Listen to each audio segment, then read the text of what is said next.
नमस्कार साथियों, कलाम परिवार में आप सभी का हार्दिक स्वागत है। साथियों, कलाम परिवार की ओर से जो आरएस प्री के लिए जो इंडियन पॉलिटी की जो सीरीज चल रही थी, उसी में हम अपनी अगली क्लास लेकर उपस्थित हैं। हम क्या पढ़ रहे हैं साथियों? हम पढ़ रहे हैं भारत का संविधान या भारत की राजव्यवस्था। भारत का संविधान, संविधान शब्द का क्या तात्पर्य होता है? संविधान के अंदर क्या किन किन तत्वों का समावेश किया जाता है? संविधान में होता है साथियों उस देश के जो वैचारिक तत्व होते हैं, उस देश के जो वैचारिक तत्व होते हैं, उन वैचारिक तत्वों का समावेश किया जाता है। इसके अलावा संविधान में क्या होता है साथियों? संस्थाओं का भी उल्लेख किया जाता है। वैचारिक तत्वों का क्या तात्पर्य है, या हमारे संविधान के अंदर कौन कौन से वैचारिक तत्वों का समावेश किया गया है? तो हमारे संविधान के अंदर हम बात करें, प्रस्तावना क्या है? हमारे संविधान का वैचारिक तत्व है। फंडामेंटल राइट्स क्या है? हमारे संविधान का वैचारिक तत्व है। जो डीपीएसपी है वो डीपीएसपी भी क्या है? हमारे संविधान का वैचारिक तत्व है। और जो फंडामेंटल ड्यूटीज़ है वो फंडामेंटल ड्यूटीज़ भी क्या है? हमारे संविधान का वैचारिक तत्व है। उसी प्रकार अगर हम बात करें संस्थाओं की, तो हमारे संविधान के अंदर कौन कौन सी संस्थाओं की बात की गई है? हमारे संविधान के अंदर न्यायपालिका की बात की गई है। हमारे संविधान के अंदर विधायिका की बात की गई है। हमारे संविधान में साथियों कार्यपालिका की बात की गई है। तो ये जो संस्थाएं हैं, ये संस्थाएं तो हैं साथियों साधन। ये संस्थाएं तो क्या हैं? साधन हैं। और जो वैचारिक तत्व हैं ये हमारे संविधान के क्या हैं? साध्य हैं। और इन संस्थाओं का ये कार्य है कि इनके अंदर जो हमारे जो साध्य लिखे हुए हैं, उन साध्यों की हमें क्या करनी है? प्राप्ति करनी है। तो इसी क्रम में हमने क्या कर लिया है? अभी तक हमने भारतीय संविधान की प्रस्तावनाओं को पढ़ लिया है। हमने जो फंडामेंटल राइट्स का जो चैप्टर था उसको भी कंप्लीट कर लिया है। आज की जो हमारी क्लास होगी साथियों, वो क्लास किस पे टिकी हुई होगी? आज की हमारी क्लास होगी डीपीएसपी पर। डीपीएसपी क्या है? Directive principle of state policy. DPSP क्या है? Directive principle of state policy. राज्य के नीति निर्देशक तत्व है। राज्य के नीति निर्देशक तत्व को हम पढ़ने वाले हैं, जिसमें हम आज की क्लास में क्या करेंगे? आज की क्लास में साथियों हम आर्टिकल 36 से आर्टिकल 40 तक पढ़ने वाले हैं। अब देखो, यहाँ पे एक चीज आपको ध्यान में ये रखना है कि राज्य के नीति निर्देशक तत्व हैं, निर्देशक तत्व नहीं है। निर्देशक शब्द का तात्पर्य होता है जो कंपनी के अंदर जो डायरेक्टर होता है उसके लिए लिखा जाता है निर्देशक, जबकि यहाँ पे क्या लिखा है? यहाँ पे लिखा है निदेशक। निदेशक यानी डायरेक्टिव। उसके बाद में तत्व का तात्पर्य क्या हो गया साथियों? कि प्रिंसिपल, या इसको तत्वों को क्या लिख सकते हैं हम? सिद्धांत लिख सकते हैं, यानी राज्य के नीति निर्देशक तत्व या सिद्धांत। अब देखो, हम ये जान लेते हैं कि सिंपल लैंग्वेज में राज्य के नीति निर्देशक तत्वों का तात्पर्य क्या है। अभी हम वो नहीं देख रहे हैं कि जो संविधान के अंदर नीति निर्देशक तत्वों को परिभाषित किया गया है या नीति निर्देशक तत्वों के बारे में बताया गया है कि ये क्या है। अभी हम सिंपल मीनिंग बता रहे हैं कि जिस प्रकार से हमारे परिजन क्या करते हैं साथियों, हमें समय समय पर क्या देते रहते हैं? दिशा निर्देश रहते हैं।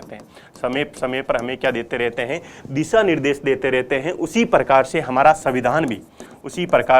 संविधान भी हमारे देश की सरकारों को समय समय पर निर्देश देता रहता है कि आपको इस प्रकार का कार्य करना है। तो इन्हीं निर्देशों का उल्लेख कहाँ पे किया गया है? इन्हीं दिशा निर्देशों का उल्लेख कहाँ पे किया गया है? भारतीय संविधान के जो डीपीएसपी के जो प्रोविजन है वहाँ पे इनका उल्लेख किया गया है।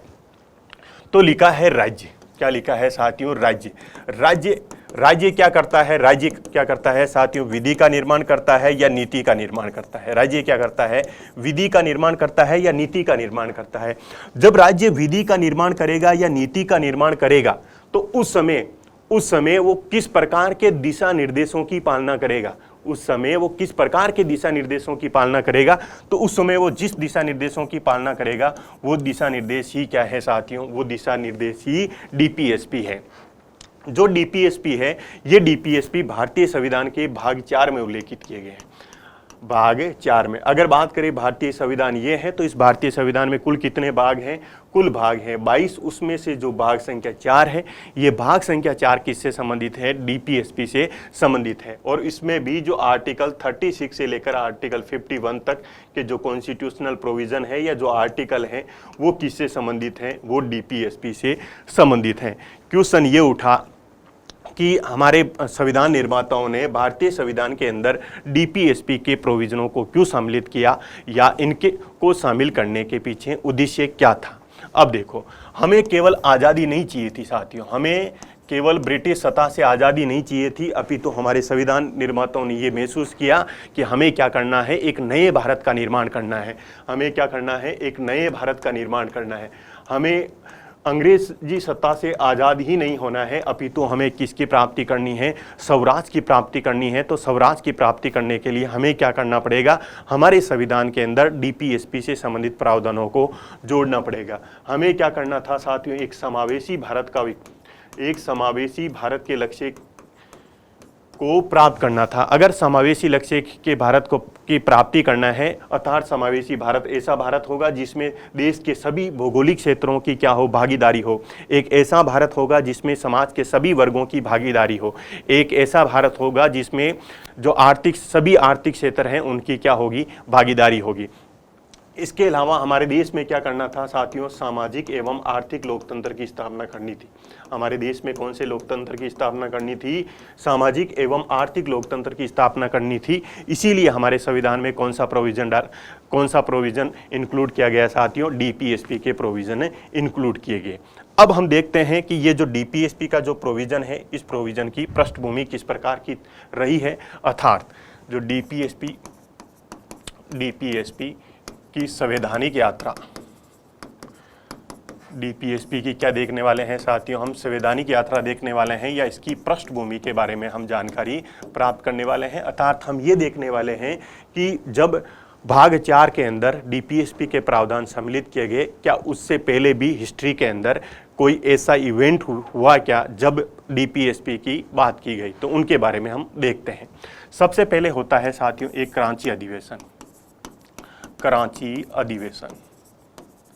ये कराची अधिवेशन आयोजित किया जाता है 1931 में। किसके द्वारा आयोजित किया जाता है, ये आयोजित किया जाता है इंडियन नेशनल कांग्रेस के द्वारा। आप सभी को पता है कि भारतीय राष्ट्रीय कांग्रेस द्वारा प्रत्येक वर्ष क्या किया जाते थे साथियों, अधिवेशन आयोजित किए जाते थे। उसी में से एक अधिवेशन होता है 1931 में। इस अधिवेशन में क्या लक्ष्य रखा जाते हैं, इस अधिवेशन में ये कहा जाता है कि हम नागरिकों को क्या देंगे, हम सिटीजन को मौलिक अधिकार देंगे। हम क्या देंगे, मौलिक अधिकार देंगे, अर्थात जो नागरिक हैं उनको प्रेस की स्वतंत्रता देंगे, उनको वहाँ की अभिव्यक्ति की स्वतंत्रता देंगे, वो किसी भी प्रकार के व्यवसाय चुनने की स्वतंत्रता देंगे। लेकिन इसके साथ साथ हम नागरिकों को क्या देंगे, सामाजिक एवं आर्थिक अधिकार भी देंगे। तो सर्वप्रथम कौन से अधिवेशन में ये इस बात को स्वीकार किया गया कि हम नागरिकों को कौन से अधिकार देने वाले हैं, सामाजिक एवं आर्थिक अधिकार भी देने वाले हैं। तो ऐसा स्वीकार किया गया साथियों कराची अधिवेशन में। और इसके अंदर क्या बोला गया, इसके अंदर ये बोला गया कि हमें अगर जनता को शोषण से मुक्त करवाना है, अगर जनता को शोषण से मुक्त करवाना है तो हमें जनता को न केवल राजनीतिक आज़ादी देनी होगी, अपितु जनता को सामाजिक एवं आर्थिक आज़ादी भी देनी होगी। ऐसा लक्ष्य कहाँ पे रखा गया, ऐसा लक्ष्य रखा गया साथियों कराची के अधिवेशन में। तो ये तो हमने समझा कि कराची के अधिवेशन में जो कराची का अधिवेशन हुआ उसके अंदर मौलिक अधिकारों के प्रोविजन किस प्रकार के थे, और जो डीपीएसपी है, जो राज्य के नीति निर्देशक तत्व हैं, उनके प्रोविजन किस प्रकार के थे। अर्थात उसी प्रकार का प्रभाव दिखाई देता है जो हमारे संविधान के अंदर डीपीएसपी के जो प्रभाव हैं। उसके बाद में अगर हम बात करें संविधान भारत शासन अधिनियम 1935 की, दूसरे नंबर पर क्या है साथियों, भारत शासन अधिनियम 1935। इसके अंदर क्या सम्मिलित थे, इसके अंदर एक कॉन्सेप्ट को सम्मिलित किया गया जिसका नाम था साथियों इंस्ट्रूमेंट ऑफ इंस्ट्रक्शन। क्या था साथियों, जिसके अंदर सम्मिलित किया गया इंस्ट्रूमेंट ऑफ इंस्ट्रक्शन, जिसका क्या तात्पर्य है, जिसका तात्पर्य है कि अनुदेशों का परिपत्र या क्या इसका तात्पर्य हो सकता है, अनुदेशों का साधन। ये क्या थे, इंस्ट्रूमेंट ऑफ इंस्ट्रक्शन क्या थे, इनको समझते हैं। भारत शासन अधिनियम 1935 में इंस्ट्रूमेंट ऑफ इंस्ट्रक्शन सम्मिलित किया गया। इसका तात्पर्य यह था कि जो ब्रिटिश सम्राट था वो ब्रिटिश सम्राट भारत में शासन करने वाले जो वाइसराय थे, जो गवर्नर जनरल थे या जो गवर्नर थे, उनको समय समय पर क्या देता था साथियों, दिशा निर्देश देता था। उन्हीं दिशा निर्देशों को क्या बोला गया, इंस्ट्रूमेंट ऑफ इंस्ट्रक्शन बोला गया, अर्थात हिदायतों के पत्र या अनुदेशों का साधन बोला गया। तो फिर जब हमारी संविधान सभा के अंदर जब संविधान निर्माण की प्रक्रिया चल रही थी, उसी समय डॉक्टर भीमराव अंबेडकर से पूछा गया कि हमारे डीपीएसपी क्या है। डॉक्टर भीमराव अंबेडकर से जब पूछा गया कि हमारे डीपीएसपी क्या है, तो भीमराव अंबेडकर ने साथियों क्या कहा, इन्होंने कहा कि जो इंस्ट्रूमेंट ऑफ इंस्ट्रक्शन है उन्हीं की भांति क्या है, हमारे डीपीएसपी है। तो ये कथन किनका है, तो ये क्वेश्चन पूछा जाता है कि ये कथन किनका है कि जो हमारे डीपीएसपी है वो 1935 के एक्ट में सम्मिलित इंस्ट्रूमेंट ऑफ इंस्ट्रक्शन है। ये कथन है साथियों डॉक्टर भीमराव अंबेडकर का। तो ये हमने देखा कि भारत शासन 1935 के अंदर भी भारतीय संविधान के अंदर वर्तमान समय में जो सम्मिलित डीपीएसपी है उनके प्रोविज़न दिखाई देते हैं। उसके बाद में आगे बढ़ते हैं साथियों। उसके बाद में अगर हम बात करें आयरलैंड के कॉन्स्टिट्यूशन की, जो डीपीएसपी का जो विचार है और ये विचार कहाँ से लिया गया है साथियों, ये डीपीएसपी का विचार लिया भारत ने आयरलैंड के कॉन्स्टिट्यूशन से। इसके अलावा ये डीपीएसपी को हम संविधान के अंदर शामिलित करेंगे, डीपीएसपी को हम संविधान में शामिल करेंगे। ये भी हमने कहाँ से लिया है, ये भी हमने आयरलैंड के कॉन्स्टिट्यूशन से लिया है। इसके अलावा इनको हम क्या करेंगे, ए-वाद योग्य बनाएंगे। क्या बनाएंगे साथियों, ए-वाद योग्य बनाएंगे। ये भी हमने आयरलैंड के कॉन्स्टिट्यूशन से लिया है। इसके अलावा अगर बात करें कि कुछ डीपीएसपी भी कहाँ से लिए हैं, आयरलैंड के कॉन्स्टिट्यूशन से लिए हैं। अब देखो, जब भारत का संविधान निर्माण किया जा रहा था तो संविधान निर्माण में क्या कर रहे थे हम, विभिन्न देशों से जो महत्वपूर्ण प्रावधान थे उनको हमारी परिस्थितियों के अकॉर्डिंग उनको क्या कर रहे थे साथियों, ग्रहण कर रहे थे। तो भारतीय संविधान के प्रावधानों की बात की जाए तो भारतीय संविधान में जो अधिकतर प्रावधान है वो कहाँ से लिए गए हैं, या तो ब्रिटिश कॉन्स्टिट्यूशन से लिए गए हैं या यूएसए के कॉन्स्टिट्यूशन से लिए गए हैं। लेकिन जब संविधान निर्माताओं ने ये देखा कि यूएसए के कॉन्स्टिट्यूशन में और ब्रिटिश कॉन्स्टिट्यूशन में तो डीपीएसपी का चैप्टर है ही नहीं, तो फिर संविधान निर्माताओं ने देखा कि आयरलैंड का कॉन्स्टिट्यूशन है और वहां पे किनका उल्लेख किया गया है, डीपीएसपी का उल्लेख किया गया है। तो हमने फिर आयरलैंड के कॉन्स्टिट्यूशन से क्या लिया, हमने आयरलैंड के कॉन्स्टिट्यूशन से डीपीएसपी का विचार लिया। क्या लिया साथियों, डीपीएसपी का विचार कहां से लिया, आयरलैंड से लिया। इसके अलावा इन डीपीएसपी को हम क्या करेंगे, संविधान के अंदर इंक्लूड करेंगे। ये आइडिया भी हमने कहाँ से लिया, आयरलैंड से लिया। इसके अलावा इनको क्या बनाएंगे, हम ए-वाद योग्य बनाएंगे, अर्थात इनका उल्लंघन होने पर सर्वोच्च न्यायालय आपको क्या नहीं करेगा साथियों, उपचार प्रदान नहीं करेगा। तो इनको क्या बना दिया गया, ए-वाद योग्य बना दिया गया। उसके अलावा कुछ डीपीएसपी हमने कहाँ से लिए हैं, कुछ डीपीएसपी हमने आयरलैंड से लिए हैं। लेकिन ध्यान रखें, सभी डीपीएसपी हमने आयरलैंड के कॉन्स्टिट्यूशन से नहीं लिए हैं। तो ये हमने देखा कि आयरलैंड के कॉन्स्टिट्यूशन से हमने क्या लिया। उसके बाद में नंबर 4 पे साथियों, जब हमारे देश का जो निर्माण किया गया, वो हमारे देश के अंदर जो संविधान का निर्माण किया गया, वो संविधान का निर्माण करने के लिए हमने किसका गठन किया साथियों, एक संविधान सभा का गठन किया। और संविधान सभा ने भी क्या किया, अपने कार्यों का अच्छी तरह से संचालन करने के लिए, संविधान सभा ने भी क्या किया, अपने कार्यों का अच्छी तरह से संचालन करने के लिए समितियों का गठन किया। और उनमें से ही एक समिति थी जिसका नाम था मौलिक अधिकारों की समिति, मौलिक अधिकारों से संबंधित उप समिति, मौलिक अधिकारों से संबंधित उप समिति। इस उप समिति के अध्यक्ष बने थे साथियों कौन, इस उप समिति के अध्यक्ष बने जे.बी. कृपलानी। कौन बने, जे.बी. कृपलानी। अब देखो, जब जे.बी. कृपलानी को क्या सौंपा गया कि जे.बी. कृपलानी को ये काम सौंपा गया कि आप नागरिकों के लिए क्या करो, एक अधिकारों का दस्तावेज तैयार करो। तो जे.बी. कृपलानी जी क्या आ गए साथियों, जोश में आ गए। क्योंकि जोश किस बात का था कि भारत के अंदर एक नया लोकतंत्र की स्थापना हो रही थी और भारत को क्या मिल रही थी, आज़ादी मिल रही थी। तो उसकी खुशी में उन्होंने क्या कर दिया, एक अधिकारों का व्यापक दस्तावेज तैयार कर दिया, अधिकारों का व्यापक दस्तावेज तैयार कर दिया। जब अधिकारों का व्यापक दस्तावेज तैयार कर दिया गया और यह दस्तावेज संविधान सभा के सामने प्रस्तुत किया गया, तो हमारे संविधान निर्माताओं ने महसूस किया कि इतने अधिकार हम नागरिकों को एक साथ नहीं दे सकते हैं। ऐसे इसलिए नहीं दे सकते हैं क्योंकि भारत की कुछ आर्थिक समस्याएं भी हैं और भारत की कुछ प्रशासनिक समस्याएं भी हैं। तो फिर हमारी जो संविधान सभा थी, उस संविधान सभा के जो सलाहकार थे, संविधान सभा के सलाहकार कौन थे साथियों? BN राव। तो BN राव से जब चर्चा की गई कि इनका क्या किया जाए, तो वो सजेशन देते हैं। वो क्या सजेशन देते हैं? वो ये सजेशन देते हैं कि हम इन अधिकारों को क्या कर सकते हैं साथियों? 2 भागों में डिवाइड कर सकते हैं। क्या कर सकते हैं? 2 भागों में डिवाइड कर सकते हैं। कुछ अधिकारों को क्या किया जा सकता है? वाद योग्य बनाया जा सकता है, और कुछ अधिकारों को क्या किया जा सकता है साथियों?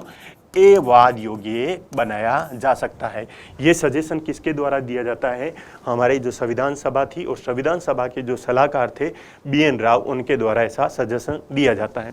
तो जो अधिकार वाद योग्य होंगे उनको कहाँ पे सम्मिलित कर लिया जाएगा? उनको भारतीय संविधान के भाग 3 में सम्मिलित कर दिया जाएगा।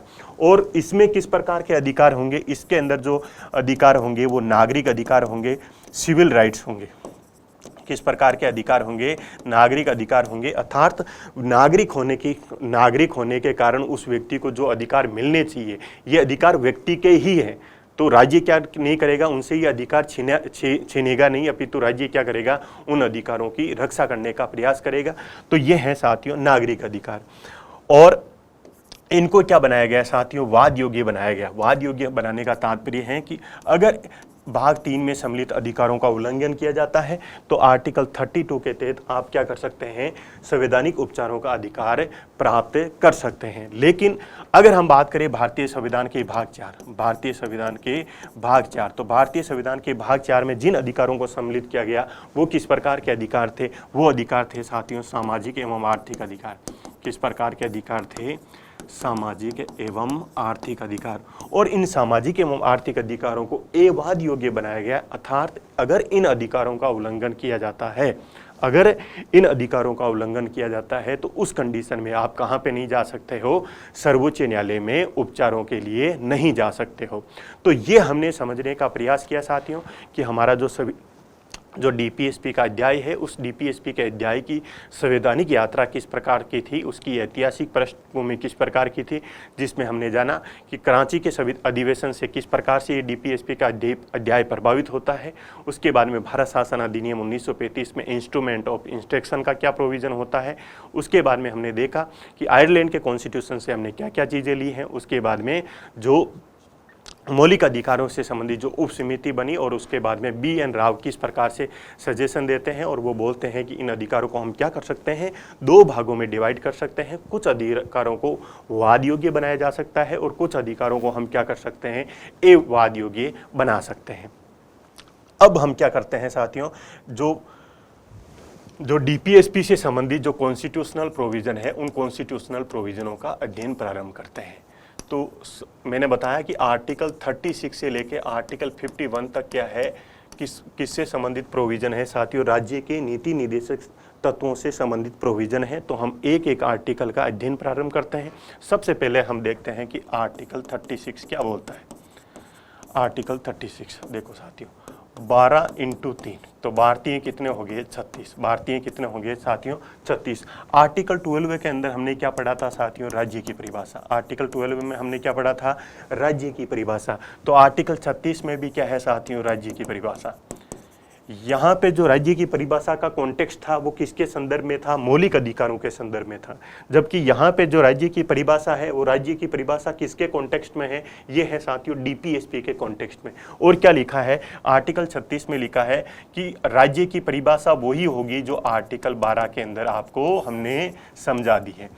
आर्टिकल 36 में क्या लिखा है कि राज्य की परिभाषा वही होगी जो हमने कहाँ पे पढ़ ली है? आर्टिकल 12 में पढ़ ली है। जहाँ तक न्यायपालिका द्वारा अलग से कोई व्याख्या नहीं की जाती है, वहाँ तक आर्टिकल 12 और आर्टिकल 36 के अंदर जो राज्य की परिभाषाएं जो समझाई हुई है वो सेम समझी जाती हैं। तो यहाँ पे हमने राज्य की परिभाषा में क्या पढ़ा था कि राज्य में क्या होता है साथियों?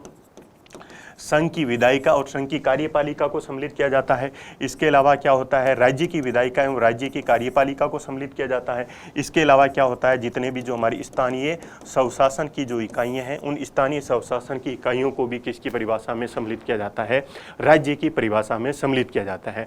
आप अगर सिंपल भाषा में समझने का प्रयास करो तो जितनी भी आपको सरकारी संस्थाएं दिखाई दे रही हैं, वो सरकारी संस्थाएं किसमें है साथियों, राज्य की परिभाषा में है। और आपको जितने भी सरकारी कर्मचारी दिखाई दे रहे हैं, वो सरकारी कर्मचारी किसके पार्ट हैं साथियों, राज्य के पार्ट हैं। तो अब ये तो हो गया आर्टिकल 36 में, तो किसकी डेफिनेशन हो गई साथियों, स्टेट की डेफिनेशन होगी। उसके बाद में अगले आर्टिकल पे चलते हैं, आर्टिकल 37। आर्टिकल 37 में क्या बताया गया है, आर्टिकल 37 में ये बताया गया है, दो चीज़ें बताई गई है साथियों। नंबर एक कि डीपीएसपी क्या है, डीपीएसपी क्या है, और नंबर दो बताया गया है कि डीपीएसपी की प्रकृति किस प्रकार की है, इस डीपीएसपी की नेचर किस प्रकार की है। ऐसे प्रोविजन कहाँ पे बताए गए हैं, आर्टिकल 37 में बताया गया। अब पहले हम देख लेते हैं कि इसके अंदर क्या लिखा हुआ है, उसके बाद में एक एक वर्ड को हम क्या कर देंगे साथियों, एक्सप्लेन कर देंगे। आर्टिकल 37 में लिखा है कि जो डीपीएसपी यानी कि जो राज्य के जो नीति निर्देशक तत्व होंगे, वो राज्य के नीति निर्देशक तत्व क्या होंगे, एवाद योग्य होंगे। क्या होंगे साथियों, एवाद योग्य होंगे या अपरिवर्तनीय होंगे।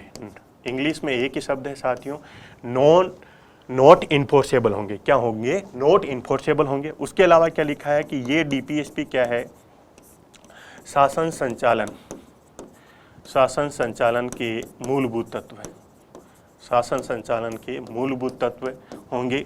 और राज्य क्या करेगा, यानी कि विधि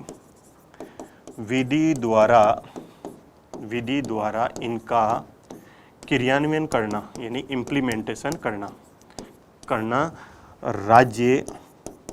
राज्य का कर्तव्य होगा, राज्य का कर्तव्य होगा, स्टेट की ड्यूटी होगी। क्या लिखा है, अब देखो आर्टिकल 37 बेहद ही महत्वपूर्ण है साथियों। सीधा सीधा यहाँ से क्वेश्चन पूछा जाता है कि डीपीएसपी क्या है या डीपीएसपी की प्रकृति क्या है, उससे संबंधित जो क्वेश्चन होते हैं वो यहाँ से पूछे जाते हैं।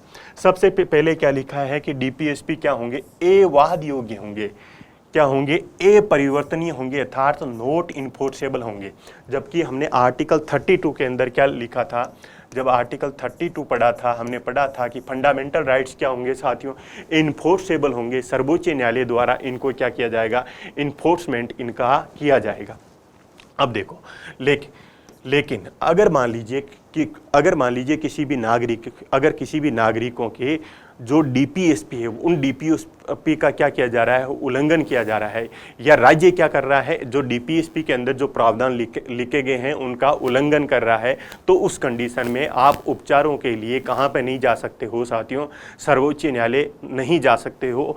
अर्थात डीपीएसपी के चैप्टर के लिए आपको 32 जैसे आर्टिकल के प्रोविजन आपको नहीं मिलेंगे। आपको डीपीएसपी के चैप्टर के लिए क्या नहीं मिलेगा साथियों, उपचारों का अधिकार है, नहीं मिलेगा। इसके अलावा अगर हम बात करें आर्टिकल 13 का क्लोज 2, इसमें हमने ये पढ़ा कि राज्य इस प्रकार की कोई भी विधि का निर्माण नहीं करेगा जो क्या हो, मौलिक अधिकारों से असंगत हो। अगर इस प्रकार की विधि का निर्माण कर दिया तो न्यायपालिका क्या कर देगी साथियों, उसको असंवैधानिक करार देगी या उसको रद्द कर देगी। लेकिन यदि राज्य कोई विधि का निर्माण करती है और वो विधि क्या कर रही है, डीपीएसपी में लिखे गए प्रावधानों का उल्लंघन कर रहा है या वो विधि उल्लंघन कर रही है, तो उस स्थिति में उस विधि को क्या नहीं किया जा सकता है साथियों, असंवैधानिक करार नहीं किया जाएगा, अर्थात उसको रद्द नहीं किया जाएगा। इसका तात्पर्य ये हुआ कि डीपीएसपी के चैप्टर के लिए आर्टिकल 32 और आर्टिकल 13 का क्लोज 2 है, उस जैसे कोई प्रोविजन नहीं होंगे। इसका सीधा ये तात्पर्य हो गया कि आर्टिकल जो डीपीएसपी का चैप्टर है, इस डीपीएसपी के चैप्टर के लिए जो हमारी जुडिशरी है, उस जुडिशरी के पास में न्यायिक समीक्षा की शक्ति नहीं होगी, न्यायिक समीक्षा की शक्ति भी नहीं होगी। तो ये तो हमने समझा कि हमारे डीपीएसपी की प्रकृति किस प्रकार की है साथियों। डीपीएसपी की प्रकृति है कि वो क्या है, अवाद योग्य है, वो क्या है, अपरिवर्तनीय है, वो क्या है, नॉट इन्फोर्सेबल है। उसके बाद में कि हम डीपीएसपी क्या है, डीपीएसपी क्या है? तो डीपीएसपी क्या है, उसका आंसर दिया गया है आर्टिकल 37 में। क्या बोला गया है कि ये है शासन संचालन के मूलभूत तत्व, फंडामेंटल एलिमेंट ऑफ गवर्नेंस। क्या है? फंडामेंटल एलिमेंट ऑफ गवर्नेंस है। सबसे पहले तो हम यही जान लेते हैं कि इस मूलभूत शब्द का क्या तात्पर्य होता है, फंडामेंटल शब्द का क्या तात्पर्य होता है। मूलभूत शब्द का तात्पर्य होता है साथियों जिस पे कोई ढांचा टिका होता है, जिस पे क्या होता है, कोई ढांचा टिका होता है। जिस प्रकार से ये बिल्डिंग है तो बिल्डिंग की जो नींव है वो क्या है, इसके लिए फंडामेंटल है। उसी प्रकार से हमारे देश में जो शासन संचालन हो रहा है, ये जो देश में हमारे देश में जो शासन प्रणाली है, उस शासन प्रणाली का फंडामेंटल क्या है साथियों, उस शासन प्रणाली का फंडामेंटल क्या है साथियों, डीपीएसपी है। हमारे देश के अंदर जो शासन प्रणाली संचालित की जा रही है, उस शासन प्रणाली का जो फंडामेंटल है या जो मूलभूत है वो क्या है साथियों, डीपीएसपी है। तो डीपीएसपी क्या है, शासन संचालन के मूलभूत तत्व हैं, फंडामेंटल एलिमेंट ऑफ गवर्नेंस है। अर्थात ये हुआ कि हमारे देश के अंदर जो भी शासन संचालित किया जाएगा, तो उस शासन संचालित करने के लिए जो विधियां बनाई जाएगी, उस विधि के निर्माण के अंदर जो कॉन्टेक्स्ट लिया जाएगा, वो कॉन्टेक्स्ट किसका लिया जाएगा, डीपीएसपी का कॉन्टेक्स्ट लिया जाएगा। आगे ये लिखा भी है कि विधि के द्वारा, क्योंकि राज्य क्या है साथियों, राज्य क्या है, हाईएस्ट लॉ मेकिंग बॉडी। राज्य क्या है, हाईएस्ट लॉ मेकिंग बॉडी है। तो राज्य विधि के द्वारा इनका क्रियान्वयन करेगा, इनका इम्प्लीमेंटेशन करेगा। ऐसा करना, इनका इम्प्लीमेंटेशन करना क्या होगा, राज्य का कर्तव्य होगा, स्टेट की ड्यूटी होगी। क्या होगी साथियों, स्टेट की ड्यूटी होगी। अब क्वेश्चन उठा कि ये राज्य की नैतिक ड्यूटी होगी, राज्य का ये नैतिक कर्तव्य होगा या राज्य का विधि कर्तव्य होगा। क्वेश्चन ये उठा कि राज्य का ये नैतिक कर्तव्य होगा या विधिक कर्तव्य होगा। इसको भी देख लेते हैं। अब देखो, विधिक कर्तव्य का तात्पर्य होता है विधि के अंदर साथियों बाध्यकारिता का भाव होता है। अर्थात अगर कोई विधि के अंदर कोई चीजें लिख दी गई हैं तो उस कंडीशन में आपको मानना पड़ेगा, लेकिन नैतिकता के अंदर साथियों बाध्यकारिता का भाव नहीं होता है। अब देखो, ये अगर हमें समझ रहे हैं कि ये विधि कर्तव्य है या नीति कर्तव्य है, तो हमको ऊपर देखना पड़ेगा। यहाँ पे क्या लिखा है, ये एवाद योग्य है, और यहाँ पे क्या लिखा है, राज्य का कर्तव्य है। इसका तात्पर्य हुआ कि ये राज्य के ऐसे कर्तव्य हैं जिनको न्यायपालिका द्वारा लागू नहीं करवाया जा सकता है। ये राज्य के ऐसे कर्तव्य हैं जिनको न्यायपालिका द्वारा लागू नहीं करवाया जा सकता है, अर्थात इसको बाध्यकारी रूप में लागू नहीं किया जा सकता है। जब बाध्यकारी रूप में लागू नहीं किया जा सकता है तो ये विधि कर्तव्य नहीं है, अपितु किस प्रकार का कर्तव्य है साथियों, नीति कर्तव्य है। किस प्रकार का कर्तव्य है, नीति कर्तव्य है। तो अगर हम बात करें डीपीएसपी की प्रकृति, डीपीएसपी क्या है, एवाद योग्य है। उसके बाद में ये राज्य के किस प्रकार के कर्तव्य हैं, ये राज्य के नैतिक कर्तव्य हैं। उसके बाद में अगर आपको पूछा जाए डीपीएसपी क्या है, तो डीपीएसपी क्या है, शासन संचालन के मूलभूत तत्व। अब देखो, अगर इसी आर्टिकल 37 के जो प्रोविजन की बात की जाए तो इन्हीं प्रोविजनों को देखते हुए, क्योंकि इसमें क्या लिखा है कि ये क्या होगा, एवाद योग्य होंगे। ये क्या होंगे साथियों, एवाद योग्य होंगे। और ये डीपीएसपी क्या होंगे साथियों, नैतिक कर्तव्य होंगे। किस प्रकार की ड्यूटी होगी, एथिकल ड्यूटी होगी। इसी को देखते हुए जो विभिन्न प्रकार के जो डीपीएसपी के आलोचक हैं वो क्या कहते हैं, उनको भी देख लेते हैं। एक पाश्चात्य विचारक हुए जिनका नाम था साथियों आइवर जेनिंग्स। क्या नाम था, आइवर जेनिंग्स। आइवर जेनिंग्स ने क्या कहा कि डीपीएसपी क्या है, डीपीएसपी है पुण्य आत्माओं की महत्वाकांक्षा। क्या है साथियों, पुण्य आत्माओं की महत्वाकांक्षा है। ऐसा किन्होंने कहा, आइवर जेनिंग्स ने कहा। इसके अलावा केटी शाह, ये भारतीय विचारक थे। तो केटी शाह ने क्या कहा, केटी शाह ने कहा कि ये एक ऐसा चेक है, ये एक ऐसा चेक है जिसका भुगतान करना बैंक की इच्छा पर निर्भर है। जिसका भुगतान करना बैंक की इच्छा पर निर्भर क्यों है साथियों, किस प्रकार का कर्तव्य है, नैतिक कर्तव्य है, और ये वाद योग्य नहीं है। उसके अलावा ये महत्वाकांक्षा मात्र क्यों है, इनका इम्प्लीमेंटेशन क्यों नहीं किया जा सकता है। ये महत्वाकांक्षा मात्र इसलिए है, पुण्य आत्माओं की महत्वाकांक्षा इसलिए है क्योंकि ये किस प्रकार के हैं, एवाद योग्य हैं, ये किस प्रकार के हैं, नैतिक कर्तव्य हैं। अब पुण्य आत्माओं की महत्वाकांक्षा का क्या तात्पर्य हुआ, पुण्य आत्मा कौन सी आत्मा है साथियों, हमारे जो संविधान निर्माता थे उनकी जो आत्मा थी वो किस प्रकार की थी, पुण्य आत्मा थी। और उनकी ये महत्वाकांक्षा थी कि आगे आने वाली जो सरकारें हैं वो क्या करें, इनकी पालना करें। जब इस प्रकार की आलोचना की जाती है तो इस आलोचना का प्रत्युत्तर दिया जाता है साथियों डॉक्टर भीमराव अम्बेडकर द्वारा। डॉक्टर भीमराव अम्बेडकर द्वारा इसका आंसर दिया जाता है। वो क्या बोलते हैं कि भाई जब संविधान सभा के अंदर जो अन्य लोग हैं वो डॉक्टर भीमराव अम्बेडकर से पूछते हैं कि क्या ये भारतीय संविधान के भाग 4 में जो डीपीएसपी सम्मिलित किए गए हैं क्या ये भावनाओं का कूड़ा मात्र है या क्या ऐसा चेक है या पुण्यात्माओं की महत्वाकांक्षा मात्र है, तो उसका प्रत्युत्तर देते हुए डॉक्टर भीमराव अम्बेडकर क्या लिखते हैं, वो लिखते हैं साथियों कि किसी भी लोकतांत्रिक शासन प्रणाली में, किसी भी डेमोक्रेटिक गवर्नेंस सिस्टम के अंदर 2 प्रकार की अदालतें चलती हैं। एक तो अदालत चलती है साथियों जनता की अदालत, एक अदालत किसकी चलती है, एक अदालत चलती है साथियों न्यायाधीशों की अदालत। एक इसकी अदालत चलती है न्यायाधीशों की अदालत चलती है। और जो सरकारें होती है वो सरकारें कौन सी अदालत से डरती है साथियों, सरकारें डरती है हमेशा जनता की अदालत से। सरकारें कौन सी अदालत से डरती है, जनता की अदालत से डरती है, क्योंकि समय समय पर देश में क्या होंगे साथियों, समय समय पर देश में चुनाव होंगे और जब चुनाव होंगे तो इन नेता लोगों को कहाँ पे जाना पड़ेगा, जनता के बीच में जाना पड़ेगा। और जनता जब इनसे जवाब मांगेगी अर्थात जनता ये पूछेगी कि बताइए आपने 5 वर्ष के अंदर आपने कौन कौन से कार्य किए, अर्थात ये हुआ कि जब वो जनता की आकांक्षाओं को पूर्ण नहीं कर पाएंगे, जनता की हितों को की पूर्ति नहीं कर पाएंगे, उस समय में जनता क्या दे सकती है साथियों, उनको दंड दे सकती है। और जनता दंड देकर क्या करेगी साथियों, अगली बार उनको सत्ता से बाहर फेंक सकती है।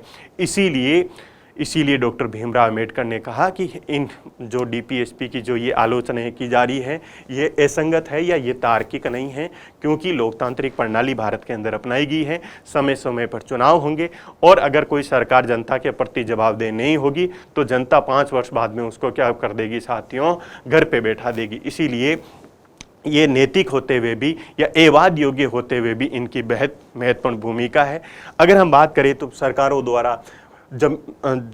द्वारा भूमि सुधार किए गए, सरकारों द्वारा क्या किया गया साथियों, राष्ट्रीयकरण किया गया, विमुद्रीकरण किया गया है। तो ये किस दिशा में है, ये उसी दिशा के अंदर है कि हमारी सरकारें क्या है साथियों, डीपीएसपी प्रावधानों को लागू करने के लिए अनेक प्रकार के प्रयास कर रही है।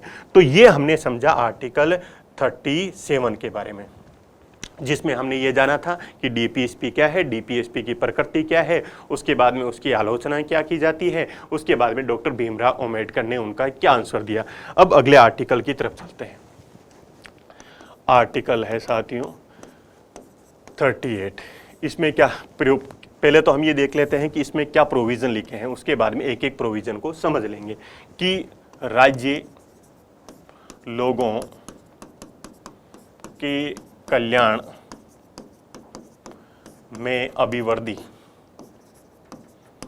राज्य लोगों के कल्याण में अभिवृद्धि करने का प्रयास करेगा। और ये कल्याण में अभिवृद्धि करने का प्रयास इसलिए करेगा ताकि क्या कर सके, एक सोशल ऑर्डर को मेंटेन किया जा सके, सामाजिक व्यवस्था को बनाए रखा जा सके। और अगर सामाजिक व्यवस्था को बनाए रखना है तो सामाजिक व्यवस्था बनाए रखने के लिए राज्य को क्या करना पड़ेगा, राष्ट्र की जितनी भी संस्थाएं हैं या समाज में क्या करना पड़ेगा, सामाजिक आर्थिक और राजनीतिक न्याय सुनिश्चित करना होगा। इस 3 प्रकार के जस्टिस देने होंगे। और ये न्याय देने के लिए हमें क्या करना होगा साथियों, हमारी सोसाइटी में से जो प्रतिष्ठा की, अगर सुविधाओं की यानी फैसिलिटीज़ की और अवसर यानी अपॉर्चुनिटी, अगर इनकी असमानताएं हैं तो उन असमानताओं को क्या करेगा साथियों, समाप्त करने का प्रयास करेगा।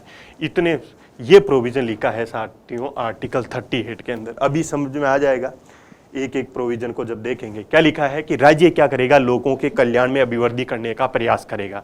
अर्थात राज्य क्या करेगा, लोगों का कल्याण करेगा, स्टेट लोगों का वेलफेयर करेगा। ये वेलफेयर क्यों करेगा, लोगों का कल्याण क्यों करेगा, लोगों का कल्याण इसलिए करेगा ताकि अच्छा सोशल ऑर्डर मेंटेन किया जा सके, अच्छा सोशल ऑर्डर मेंटेन किया जा सके। क्वेश्चन उठा कि अच्छा सोशल ऑर्डर किस प्रकार से मेंटेन होगा। अच्छा सोशल ऑर्डर मेंटेन करने के लिए हमें क्या करना होगा, राष्ट्र की जितनी भी संस्थाएं हैं उन राष्ट्र की संस्थाओं में क्या करना पड़ेगा, 3 प्रकार के न्याय सुनिश्चित करने पड़ेंगे। अर्थात हमें सामाजिक, आर्थिक एवं राजनीतिक न्याय देना होगा। और हमें न्याय के साथ में क्या करना पड़ेगा, हमें न्याय के साथ में जो लोगों के बीच में और जो विभिन्न देश के अंदर जो विभिन्न प्रकार के जो क्षेत्र चल रहे हैं उनके बीच में अगर प्रतिष्ठा की, सुविधाओं की और अवसर की जो असमानताएं हैं उनको हमें क्या करना पड़ेगा, समाप्त करना पड़ेगा। ये प्रोविजन कहाँ पे लिखा है साथियों, ये प्रोविजन लिखे हुए हैं आर्टिकल 38 के अंदर। अब देखो पहले क्या लिखा है कि राज्य लोगों के कल्याण में अभिवृद्धि करने का प्रयास करेगा। ये पंक्ति ये बताती हैं कि भारत का राज्य किस प्रकार का होगा, भारत का राज्य होगा वेलफेयर स्टेट होगा, कल्याणकारी राज्य होगा। भारत का राज्य किस प्रकार का होगा, भारत का राज्य होगा साथियों कल्याणकारी राज्य होगा। ये लाइन क्या बता रही है, राज्य लोगों के कल्याण में अभिवृद्धि करने का प्रयास करेगा, अर्थात राज्य क्या करे, राज्य किस प्रकार का होगा, राज्य कल्याणकारी राज्य होगा। किस प्रकार का राज्य होगा, वेलफेयर स्टेट होगा, कल्याणकारी राज्य। अब देखो आर्टिकल 38 ये बता रहा है कि भारतीय राज्य का स्वरूप किस प्रकार का होगा, स्वरूप किस प्रकार का होगा। अभी तक हमने राज्य के स्वरूप किस प्रकार का होगा, कौन कौन से स्वरूप पढ़ लिए हैं उसकी बात कर लेते हैं। हमने जब प्रस्तावना के बारे में पढ़ा तो हमने देखा कि भारतीय राज्य के स्वरूप के बारे में वहाँ पे भी बताया गया था कि भारत का राज्य किस प्रकार का होगा। हम भारत के लोग भारत को एक संपूर्ण प्रभुत्व संपन्न समाजवादी पंथ निरपेक्ष लोकतांत्रिक गणराज्य बनाने के लिए। तो ये 5 स्वरूप की बातें कहाँ पे की थी साथियों, हमने प्रस्तावना के अंदर बात की थी। उसके बाद में हमने जब फंडामेंटल राइट्स का चैप्टर पढ़ा तो फंडामेंटल राइट्स के अंदर भारतीय शासन का स्वरूप किस प्रकार का होगा, तो यहाँ पे शासन का स्वरूप होगा सीमित शासन प्रणाली। भारत में किस प्रकार की शासन प्रणाली होगी साथियों, सीमित शासन प्रणाली होगी, या भारत में क्या होगा, संविधानवाद को अपनाया जाएगा, भारत में कॉन्स्टिट्यूशनलिज्म को अपनाया जाएगा। ऐसे प्रोविजन कहाँ पे दिखाई दे रहे हैं, फंडामेंटल राइट्स में दिखाई दे रहे हैं। ये समझ लेते हैं। बार बार यूपीएससी में साथियों 3 बार ये क्वेश्चन पूछा गया है कि एक बार पूछा गया है सीमित शासन प्रणाली से आप क्या समझते हैं, और 2 बार पूछा गया है संविधानवाद से आप क्या समझते हैं। तो सीमित शासन प्रणाली या संविधानवाद शब्द का तात्पर्य होता है जहां पे क्या हो, नागरिकों के अधिकार क्या हो, प्राथमिक हो, और राज्य की शक्तियां क्या हो साथियों, राज्य की शक्तियां क्या हो, सीमित हो। राज्य की शक्तियां सीमित होनी चाहिए। राज्य की शक्तियां सीमित किससे होगी, नागरिकों के अधिकार से सीमित होगी। इसके अलावा ये बात की जाए सिंपल में कि नागरिकों के अधिकार व्यापक होने चाहिए और राज्य के अधिकार क्या होने चाहिए, सीमित होना चाहिए। तो वहाँ पे किस प्रकार की शासन प्रणाली होगी, वहाँ पे होगी सीमित शासन प्रणाली, या वहाँ पे किस प्रकार का शासन होगा, संविधानवाद होगा। तो हमारा जो फंडामेंटल राइट्स का चैप्टर है वो फंडामेंटल राइट्स का चैप्टर क्या बोल रहा है कि भारत में किस प्रकार की शासन प्रणाली है, भारत के अंदर संविधानवाद को अपनाया गया है, जहाँ पे नागरिकों के अधिकार प्राथमिक होते हैं और राज्य की शक्तियाँ क्या होती है, द्वितीयक होती हैं। तो संविधानवाद होता है वो तानाशाही का विरोधाभासी है, अर्थात तानाशाही का विलोम है। तो ये 2 प्रकार की शासन प्रणालियां तो कहाँ पे बता दी गई साथियों, ये 2 प्रकार की शासन प्रणालियां तो बता दी गई प्रस्तावना के अंदर और जो फंडामेंटल राइट्स के चैप्टर में बता दी गई। लेकिन अभी हम कौन सा चैप्टर पढ़ रहे हैं, डीपीएसपी। तो डीपीएसपी में ये बताया गया है कि भारत का जो राज्य है उस राज्य का स्वरूप किस प्रकार का होगा, भारत के राज्य का स्वरूप होगा कल्याणकारी राज्य, वेलफेयर स्टेट होगा।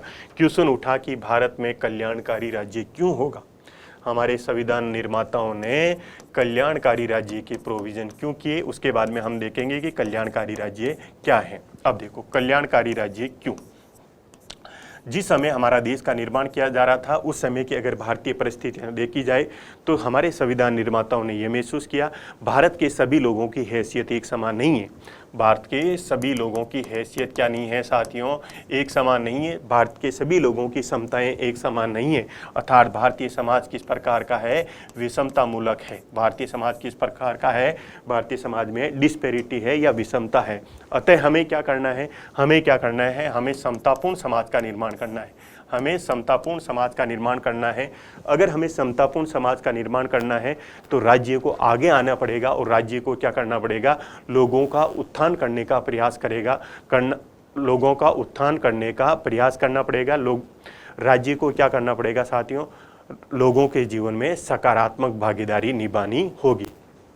उसके अलावा हमने कल्याणकारी राज्य को क्यों अपनाया साथियों? हमने कल्याणकारी राज्य इसलिए अपनाया ताकि लोगों के जीवन में आने वाली जो बाधाएं हैं, ताकि हम क्या कर सके, लोगों के जीवन में आने वाली जो बाधाएं हैं उन बाधाओं को क्या कर सके, समाप्त कर सके। क्वेश्चन ये उठा कि लोगों के जीवन में कौन कौन सी बाधाएं आ सकती है। लोगों के जीवन में क्या है साथियों, अशिक्षा क्या है, एक प्रकार की बाधा है। बीमारी क्या है, एक प्रकार की बाधा है। बेरोजगारी क्या हो सकती है लोगों के जीवन की साथियों, एक प्रकार की बाधा हो सकती है। भूखमरी भी क्या हो सकती है लोगों के जीवन की, एक प्रकार की बाधा हो सकती है। इसके अलावा अन्य, तो राज्य क्या करेगा साथियों, ये लोगों के जीवन में आगे बढ़ने में जो आने वाली बाधाएं हैं, अशिक्षा क्या एक बाधा है, बीमारी, बेरोजगारी, भूखमरी, तो इन बाधाओं को समाप्त करने का प्रयास करेगा। राज्य क्या करेगा, इन समस्याओं को समाप्त करने का प्रयास करेगा, इन बाधाओं को समाप्त करने का प्रयास करेगा, ताकि क्या कर सके, लोग उनके जीवन में आगे बढ़ सके। ऐसा हमारे संविधान निर्माताओं ने महसूस किया। इसीलिए डीपीएसपी के जो प्रोविज़न है उसमें हम किस प्रकार के राज्य की बात की गई साथियों, कल्याणकारी राज्य की बात की गई। क्वेश्चन उठा कि कल्याणकारी राज्य क्या है, वेलफेयर स्टेट का क्या तात्पर्य है। साथियों, वेलफेयर स्टेट का तात्पर्य समझने के लिए हम एक एग्जाम्पल समझते हैं कि राज्य क्या करता है आपके जीवन में। आपका जन्म हुआ साथियों, जन्म कहाँ पे हुआ, सरकारी हॉस्पिटल में हुआ, गवर्नमेंट हॉस्पिटल में हुआ। और जैसे ही आपका हॉस्पिटल में जन्म हुआ तो सरकार ने आपको कुछ वित्तीय सहायता भी प्रदान कर दी साथियों, 6,000 रुपये भी प्रदान कर दिए। उसके बाद में 0 से जब तक 6 वर्ष के आप होंगे तो आपको आंगनवाड़ी कार्यक्रम के तहत आपको क्या किया जाएगा साथियों, आपको पोषण भी दिया जाएगा और आपको प्री स्कूलिंग भी दी जाएगी। उसके बाद में साथियों आप जैसे ही बड़े हुए तो आप मान लीजिए 6 वर्ष से बड़े हुए तो आप स्कूल गए। आप कौन सी स्कूल में गए साथियों, गवर्नमेंट स्कूल में गए तो आपको क्या दी गई, वहाँ पे ड्रेस कौन दे रहा है साथियों, आपको राज्य दे रहा है।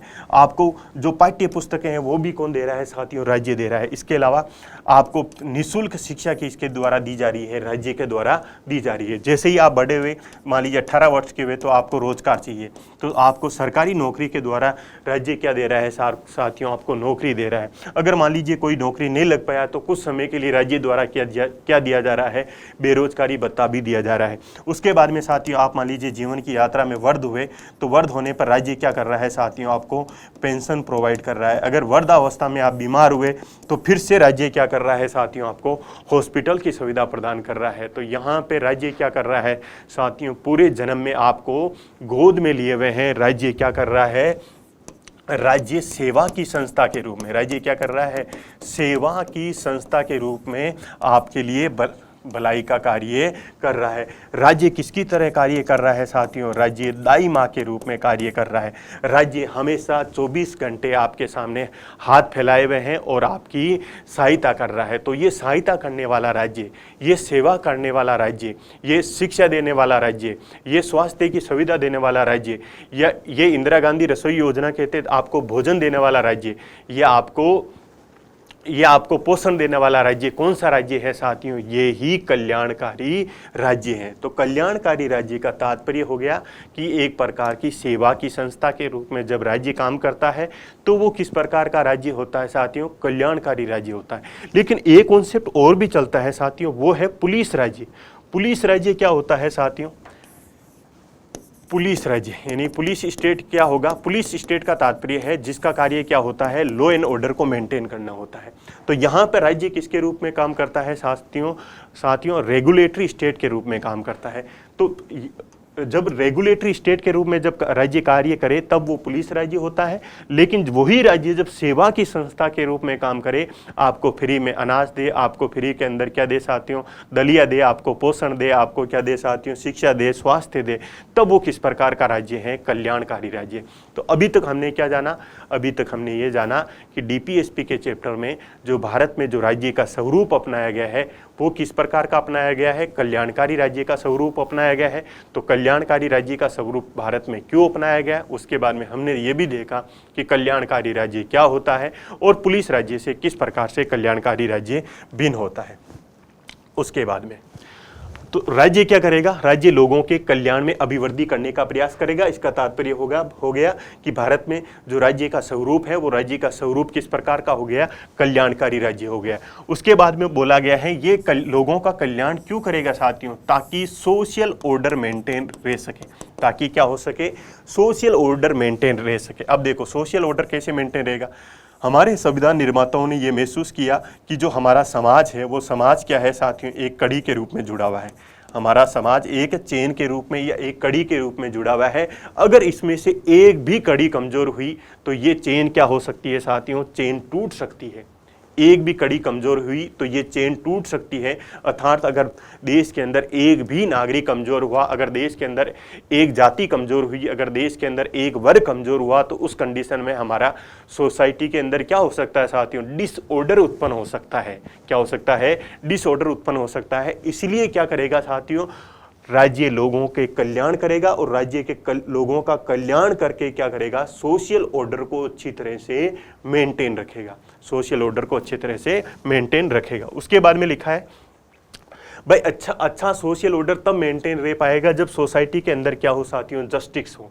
जब सोसाइटी के अंदर क्या हो, जस्टिस हो। और कौन कौन से जस्टिस हो, सोशल, पॉलिटिकल और इकोनॉमिक। अर्थात यहाँ पे जो प्रस्तावना के अंदर, जो प्रस्तावना में 3 न्याय की बात की गई थी, वो तीनों न्याय की बात कहाँ पे की जा रही है साथियों, तो प्रस्तावना में और डीपीएसपी दोनों के चैप्टर में कौन से न्याय, समग्र न्याय की बात की जा रही है। समग्र न्याय होने का तात्पर्य है हुआ जिसके अंदर क्या किया जा रहा है, पॉलिटिकल जस्टिस, सोशल जस्टिस और इकोनॉमिक जस्टिस, तीनों जस्टिस को क्या किया जा रहा है, शामिल किया जा रहा है। क्वेश्चन उठा कि न्याय क्या है, न्याय समाज का प्रथम सद्गुण होता है। अर्थात ये है कि किसी भी सोसाइटी में बाकी चीजें हो या ना हो, न्याय तो उसके अंदर होना ही चाहिए। और न्याय शब्द का सिंपल तात्पर्य होता है कि समाज में समन्वय और सामंजस्य। तो समाज में समन्वय और सामंजस्य कब होगा, जब अच्छी क्या होगी साथियों, लोक व्यवस्था का निर्माण होगा। और अच्छी लोक व्यवस्था का निर्माण कब होगा, तब जब राज्य क्या करेगा साथियों, लोगों के कल्याण का प्रयास करेगा। उसके बाद में लिखा है कि हमें क्या करना है कि समाज के अंदर जो असमानता है उस असमानता को भी समाप्त करना है। कौन कौन सी असमानता को समाप्त करना है, प्रतिष्ठा की असमानता को समाप्त करना है, सुविधाओं की असमानता को समाप्त करना है और अवसर की असमानता को भी हमें क्या करना है साथियों, समाप्त करना है। अर्थात अगर हम प्रस्तावना की बात करें तो प्रस्तावना में कौन कौन सी समानता की बात की जा रही थी, प्रतिष्ठा की समानता दी जाएगी, यानी सभी लोगों का स्टेटस बराबर होगा और सभी लोगों को क्या दी जाएगी, इक्वल अपॉर्चुनिटी दी जाएगी। तो उन्हीं समानताओं की बात कहाँ की जा रही है, डीपीएसपी के आर्टिकल 38 में की जा रही है। अब देखो यहां से यहां तक के जो कॉन्स्टिट्यूशनल प्रोविजन है, अर्थात न्याय तक के जो प्रोविजन है, ये तो है आर्टिकल 38 का जो क्लोज फर्स्ट है साथियों उसमें। और उसके बाद में ये जो असमानता के समाप्ति की बात की जा रही है, ये असमानता के समाप्ति की बात की जा रही है आर्टिकल 38 के क्लोज 2 में। और ये जोड़े गए साथियों 44वें संविधान संशोधन 1978 के द्वारा, जब मोरारजी भाई देसाई की सरकार ने क्या कर दिया साथियों, संपत्ति के अधिकार को समाप्त कर दिया। जब संपत्ति का अधिकार समाप्त हो गया, इसका मतलब क्या हो गया, उन्होंने कहा कि हम क्या करेंगे, समाज में समानता की स्थापना करने का प्रयास करेंगे। और हम कौन कौन सी समानता देंगे, प्रतिष्ठा की, सुविधाओं की और अवसर की क्या देंगे, समानता देंगे। ऐसे प्रोविजन कहाँ पे सम्मिलित कर लिए गए, आर्टिकल 38 के क्लोज 2 में सम्मिलित कर लिए गए। अर्थात हमारे डीपीएसपी में संशोधन करके ये प्रोविजन जोड़ दिया गया। तो ये हमने जाना साथियों आर्टिकल 38। अगले आर्टिकल की ओर बढ़ते हैं। अगला आर्टिकल साथियों आर्टिकल 39। इसके अंदर अनेक क्लोज हैं, एक एक क्लोज को देखते हैं। पहले हम बात करेंगे आर्टिकल 39 का क्लोज ए, और उसी के साथ में देखेंगे ए और डी को हम साथ में देखेंगे, आर्टिकल 39 का क्लोज डी, और बी और सी को हम साथ में देखने का प्रयास करेंगे। इसमें ये एक लिखा हुआ है, इसमें क्या लिखा है, पहले लैंग्वेज देख लेते हैं कि सभी पुरुषों और महिलाओं और सभी नागरिकों इनको क्या होगा साथियों, जीविका के एक समान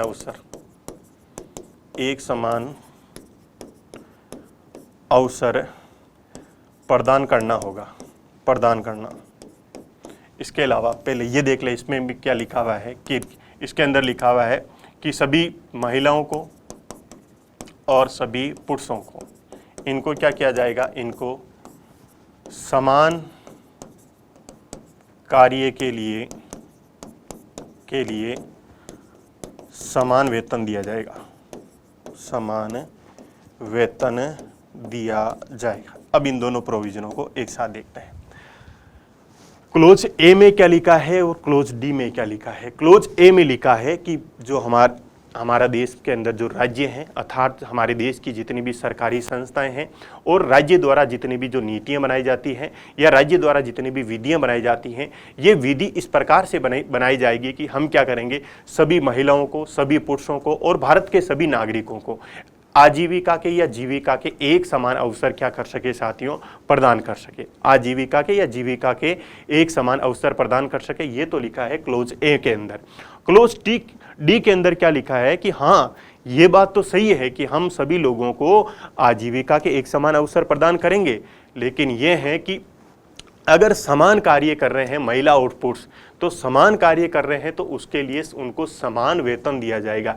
यानी इक्वल वर्क के लिए क्या दिया जाएगा, इक्वल पे। इक्वल वर्क के लिए क्या दिया जाएगा, इक्वल पे दिया जाएगा। अब एग्जाम्पल की बात कर लेते हैं कुछ, जैसे अब देखो, जैसे अब पहले तो ये देख लेते हैं कि ये प्रोविजन क्यों जोड़े गए हमारे कॉन्स्टिट्यूशन के अंदर, ये प्रोविजन क्यों जोड़े गए। आज़ादी के पहले की बात की जाए तो भारतीय समाज किस प्रकार का था। भारतीय समाज था साथियों सामंतवादी समाज था। यह भारतीय समाज किस प्रकार का था, भारतीय समाज के अंदर पितृसत्तात्मक हावी थी। भारतीय समाज में क्या थी साथियों, पितृसत्तात्मकता हावी थी। उस कंडीशन में क्या किया जाता था, महिलाओं एवं पुरुषों के बीच में क्या किया जाता था, भेदभाव किया जाता था। अर्थात महिलाओं का जो कार्य क्षेत्र है वो महिलाओं का कार्य क्षेत्र घर की चार दीवारी तक सीमित कर दिया गया। लेकिन जब भारत के अंदर लोकतंत्र की स्थापना की गई तो लोकतंत्र ये मानता है कि सभी लोगों को एक समान अवसर मिलना चाहिए, और क्योंकि प्रत्येक व्यक्ति की गरिमा भी क्या है साथियों, एक समान है, और प्रत्येक व्यक्तियों की क्षमताएं भी क्या है, एक समान है। इसीलिए न केवल महिलाओं को अपितु पुरुषों को भी क्या होने चाहिए, जीविका के एक समान साधन प्राप्त करने का अधिकार होना चाहिए। ऐसा हमारे संविधान निर्माताओं ने महसूस किया और उसके लिए कौन सा प्रोविजन जोड़ा, ए प्रोविजन जोड़ा। लेकिन संविधान निर्माताओं ने यह माना कि अगर महिला और पुरुष एक समान कार्य कर रहे हैं तो समान कार्य के लिए उनको क्या मिलना चाहिए, समान वेतन भी मिलना चाहिए। क्योंकि अगर समान कार्य के लिए समान वेतन नहीं मिलेगा तो ये क्या होगी साथियों, लैंगिक असमानता होगी, या हम महिलाओं को क्या मान सकते हैं, उस कंडीशन में कमजोर मानेंगे, तो वो क्या होगा, महिलाओं की गरिमा के विरुद्ध होगा। तो इसीलिए ये दो प्रोविजन जोड़ेंगे। अब इसमें एग्जाम्पल की अगर बात कर लेते हैं, जैसे सेना के अंदर भी अब महिलाओं को क्या दिया गया है साथियों, प्रवेश की अनुमति दी गई है कि महिलाएं भी क्या कर सकती हैं, सेना के अंदर भाग ले सकती है। अर्थात जो जो पब्लिक स्पेयर के जितने भी रीजन है, जितने भी सार्वजनिक क्षेत्र हैं या जितनी भी सरकारी नौकरियां हैं, सभी सरकारी नौकरियों में अब क्या कर सकती है साथियों, पुरुषों के साथ साथ महिलाएं भी क्या कर सकती है, अप्लाई कर सकती है। ऐसा प्रोविजन क्या बोलता है, ये ए वाला प्रोविजन बोलता है। उसके बाद में डी क्या बोल रहा है कि भाई हम प्रवेश तो देंगे लेकिन वेतन भी आपको बराबर देना पड़ेगा। अगर एक महिला आईएएस है और एक पुरुष आईएएस है तो उनको क्या दिया जाएगा, बराबर वेतन है, भत्ते दिए जाएंगे। अगर एक महिला आरएस है और एक पुरुष आरएस है तो उनको भी क्या दिए जाएंगे साथियों, बराबर वेतन है, भत्ते दिए जाएंगे। उसी प्रकार अगर मान लीजिए मिलिट्री में भी दो ऑफिसर है और वो सेम रैंक के ऑफिसर हैं, एक महिला है और एक पुरुष है, तो उनको भी क्या दिए जाएंगे, समान वेतन एवं भत्ते दिए जाएंगे। और हाल ही में जो भारतीय क्रिकेट कंट्रोल बोर्ड है उसके द्वारा ये बोला गया कि महिलाओं को और पुरुषों को जो क्रिकेट के मैच होते हैं, उन क्रिकेट के मैच में एक मैच का जो वेतन होता है दोनों का क्या किया जाएगा साथियों, एक समान किया जाएगा।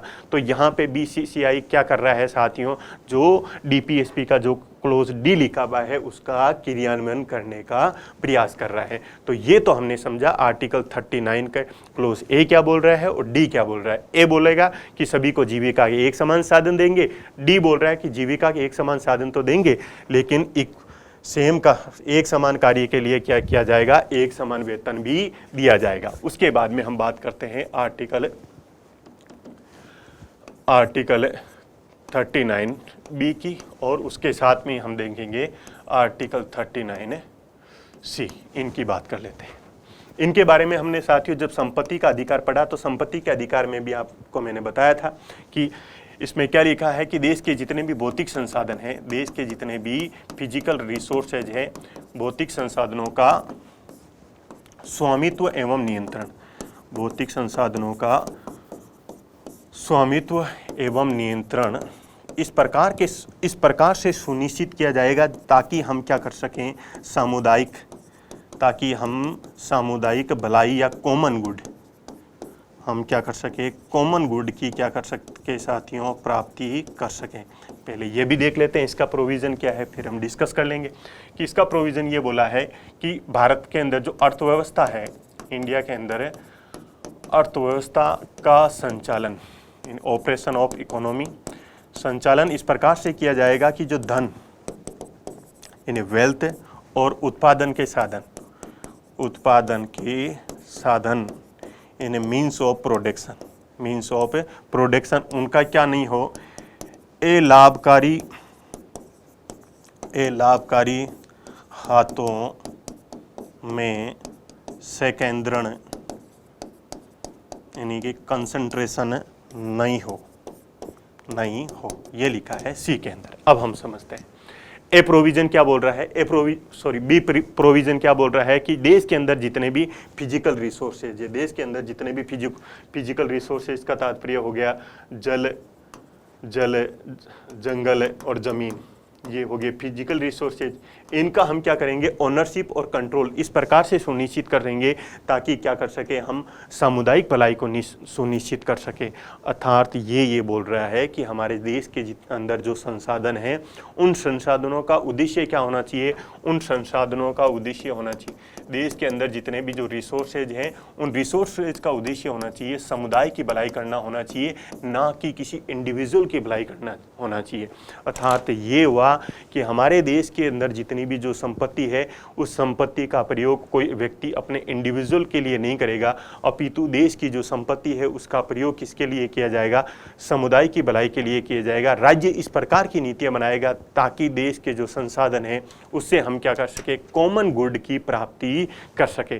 तो यहाँ पे जो ये प्रोविजन है, ये प्रोविजन कौन से प्रोविजन है साथियों, समाजवादी प्रोविजन है। तो पूरे आर्टिकल पढ़ने के बाद में हम देखेंगे कि हमारे कॉन्स्टिट्यूशन के अंदर कौन कौन से समाजवादी प्रोविजन है, कौन से उदारवादी है, कौन से गांधीवादी। क्योंकि अगर समाजवाद की बात करें तो समाजवाद किसकी बात करता है साथियों, समुदाय की बात करता है। समाजवादी ये मानते हैं कि जो संसाधन है, उन संसाधनों का स्वामित्व किसके पास होना चाहिए, वो समुदाय के पास होना चाहिए, और उन संसाधनों का उद्देश्य भी क्या होना चाहिए, उन संसाधनों का उद्देश्य भी समुदाय की भलाई को सुनिश्चित करना होना चाहिए। तो ये क्लोज तो लिखा है यहाँ पे। कॉमन गुड की बात कहाँ पे की गई है, तो यहाँ पे ये सीधा सीधा पूछा जा सकता है कि कॉमन गुड की बात की गई है आर्टिकल 39 के क्लोज बी में। उसके बाद में लिखा है कि साथियों अर्थव्यवस्था का संचालन, हमारी देश की जो इकोनॉमी है उस इकोनॉमी का ऑपरेशन इस प्रकार से किया जाएगा, अर्थात देश की इकोनॉमी की ऑपरेशन करने के लिए राज्य क्या बनाएगा साथियों, विधियां बनाएगा। राज्य क्या करेगा, नीतियां बनाएगा। तो राज्य विधियां और नीतियां इस प्रकार से बनाएगा ताकि क्या हो, धन का यानी वेल्थ का और उत्पादन के साधनों का क्या हो ना हो, लाभकारी हाथों में संकेंद्रण ना हो, कंसंट्रेशन ना हो। अब देखो धन का तात्पर्य यानी वेल्थ के अंदर आप चल और अचल संपत्ति दोनों संपत्तियों को इंक्लूड कर सकते हो, लेकिन इधर लिखा है उत्पादन के साधन, मीन्स ऑफ प्रोडक्शन। तो जिस समय सामंतवादी समाज था या जिस समय साथियों जमींदारी व्यवस्था चलती थी, उस समय उत्पादन का मुख्य रूप से साधन क्या था, जमीन मुख्य रूप से उत्पादन का साधन था। अगर हम बात करें औद्योगिकरण की बात करें या इंडस्ट्रियलाइजेशन की बात करें, तो इंडस्ट्रियलाइजेशन के टाइम में उत्पादन के मुख्य रूप से साधन क्या है, उस समय क्या है साथियों, कारखाने या फैक्ट्रियां क्या है, उत्पादन के मुख्य रूप से साधन है। अभी अगर वर्तमान समय की बात करें, हम औद्योगिक क्रांति फोर्थ की बात करें, तो उसके अंदर साथियों उत्पादन का मुख्य रूप से साधन क्या है, इंटरनेट। तो इन सभी का इनका क्या नहीं होना चाहिए, हितकारी हाथों में केंद्रण नहीं होना चाहिए। हितकारी हाथों में केंद्रण नहीं होना चाहिए, अर्थात इनका केंद्रण कहाँ पे होना चाहिए, किसके लिए होना चाहिए, इसका केंद्रण होना चाहिए समुदाय की भलाई के लिए। हितकारी यानी कि जो ऐसे हाथों में ये संसाधन ना चले जाए जिससे क्या हो, समाज को नुकसान हो, अपितु ये संसाधन उस प्रकार से संचालित किए जाएंगे जिससे हम क्या कर सके, समुदाय की भलाई को सुनिश्चित कर सके। तो अगर मान लीजिए बार बार बोला जाता है कि देश के संसाधन, अधिकतर संसाधन किसके पास में है, अडानी के पास में है, अंबानी के पास में, तो वो आलोचना किससे संबंधित है साथियों, इस आर्टिकल 39 के क्लोज सी से संबंधित है। तो ये है हमारे देश के संविधान के अंदर जो समाजवादी प्रावधान है, वो समाजवादी प्रावधान सीधे सीधे कहाँ पे दिखाई दे रहे हैं साथियों, बी और सी के अंदर दिखाई दे रहे हैं। आगे बढ़ते हैं साथियों। अब देखो, हमने ए पढ़ लिया है, बी पढ़ लिया है, सी पढ़ लिया है, डी पढ़ लिया है आर्टिकल 39 का। अब है आर्टिकल 39 का ई और आर्टिकल 39 का एफ। ई और एफ क्या बोल रहे हैं? ई के अंदर ये बोला जा रहा है कि देश के अंदर क्या होंगे साथियों, अगर महिला एवं पुरुष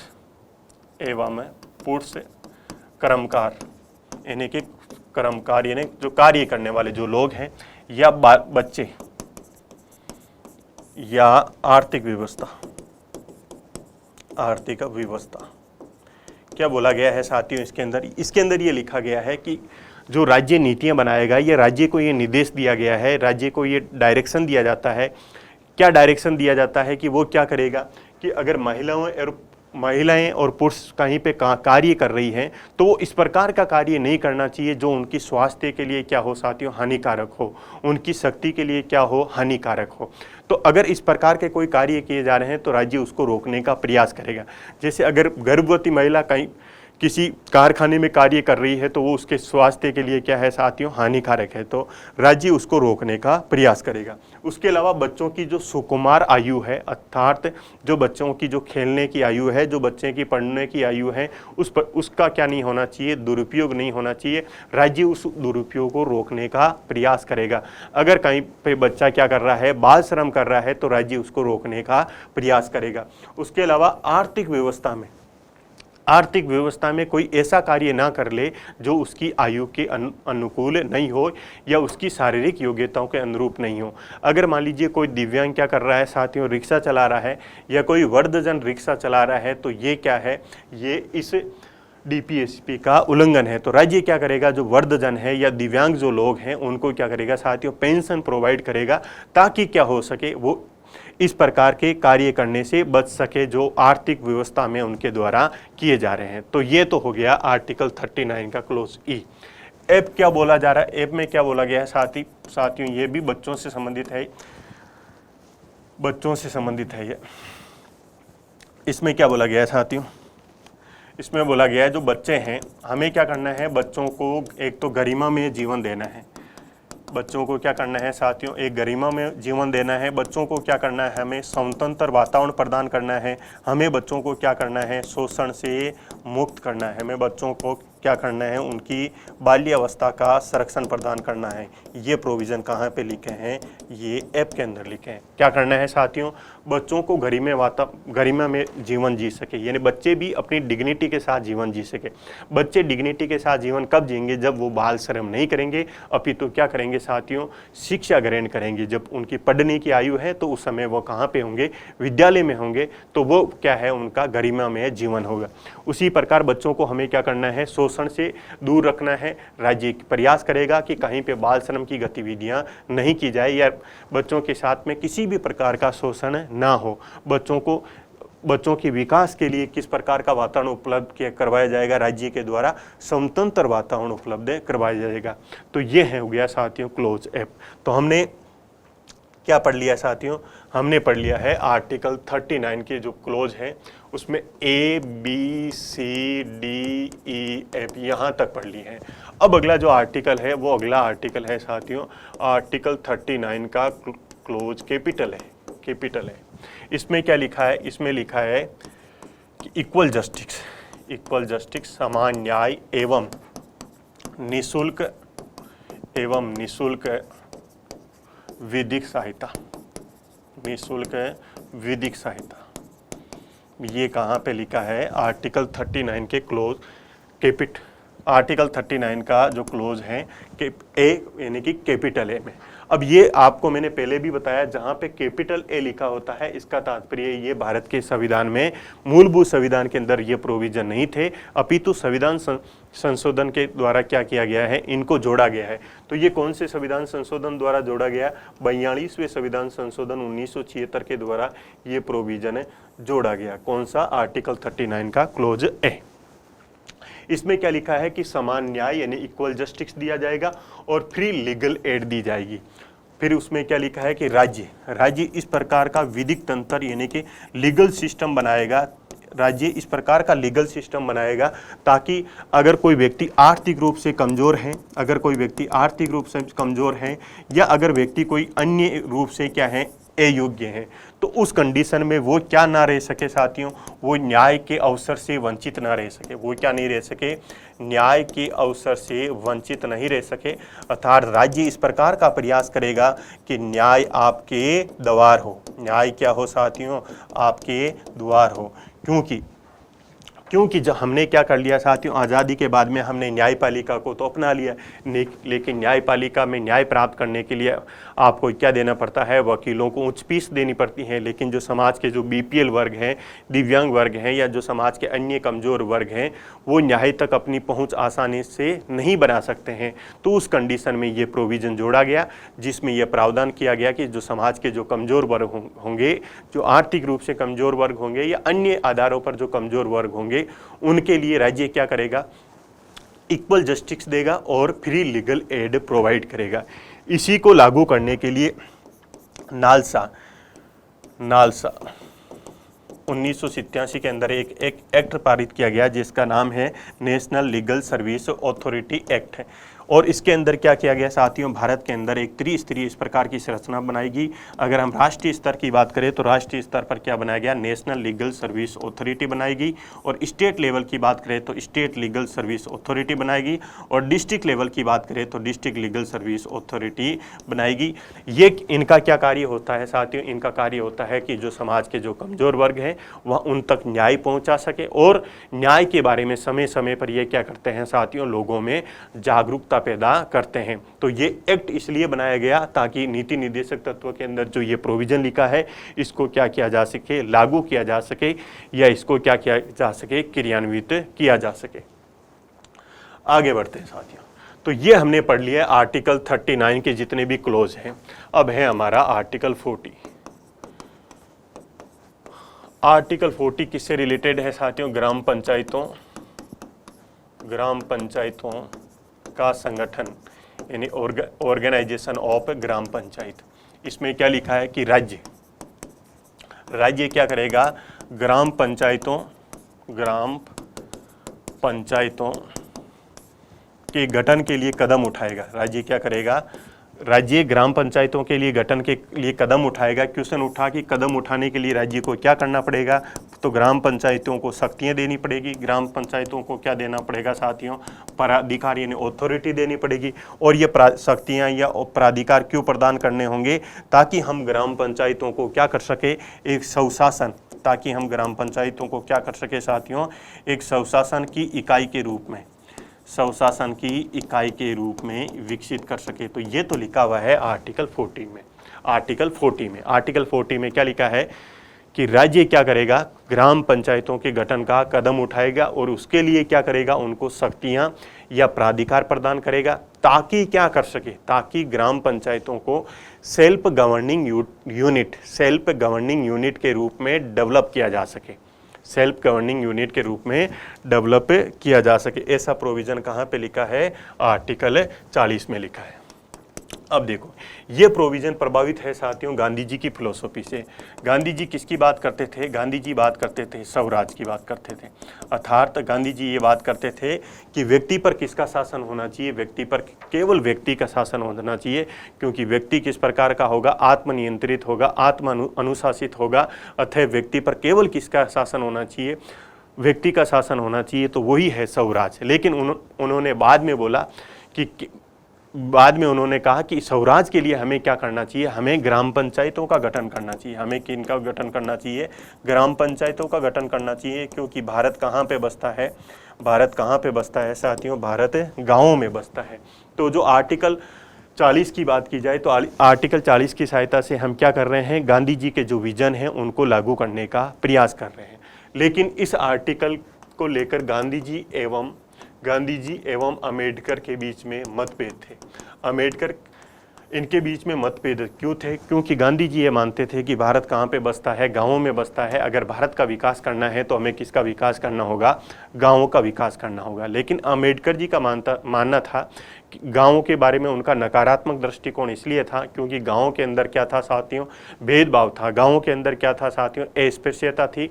और गाँवों के अंदर क्या था साथियों? जातिवाद था। इसीलिए अम्बेडकर जी गाँवों को क्या करते थे? नकारात्मक दृष्टिकोण से देखते थे। तो इस आर्टिकल को लेके गांधी जी और अम्बेडकर में क्या थे साथियों? मतभेद थे। इसके अलावा क्वेश्चन में ये भी पूछा जा सकता है कि कौन से भारत के संविधान के अंदर कौन से आर्टिकल में लोकतांत्रिक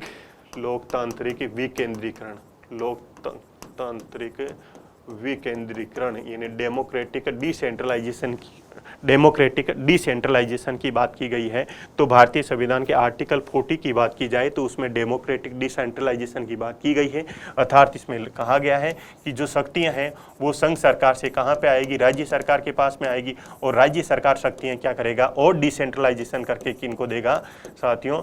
जो पंचायतें हैं, ग्राम पंचायतें हैं, उनको शक्तियां प्रदान करने का प्रयास करेगा। इसी आर्टिकल को लागू करने के लिए 73वां एवं 74वां संविधान संशोधन लागू किया गया हमारी संसद के द्वारा, जिसकी सहायता से क्या किया गया साथियों? 73वें संविधान संशोधन की सहायता से तो हमने पंचायती राज इंस्टीट्यूशन को लागू किया और 74वें संविधान की सहायता से हमने क्या किया? अर्बन लोकल बॉडीज को लागू किया। तो ये हमने पढ़ा साथियों आज आर्टिकल 36 से लेके आर्टिकल 40 तक।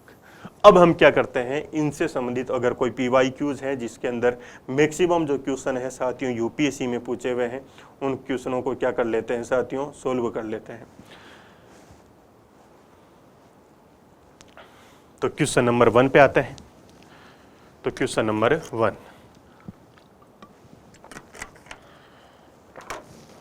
क्वेश्चन नंबर 1 में क्या बोला गया है साथियों कि भारत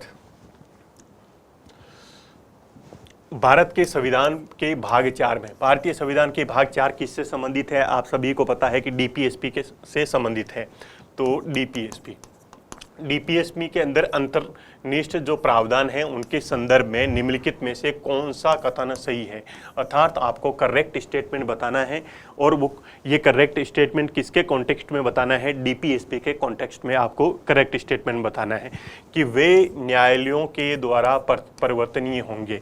ऐसा नहीं है साथियों। अभी हमने पढ़ा आर्टिकल 37 के अंदर जो DPSP हैं, उन DPSP की प्रकृति किस प्रकार की होगी? उनकी प्रकृति होगी कि ये एवाद योग्य होंगे या अपरिवर्तनीय होंगे। अगर ये एवाद योग्य होंगे या अपरिवर्तनीय होंगे तो जो कथन नंबर 1 है वो क्या हो जाएगा साथियों? गलत हो जाएगा।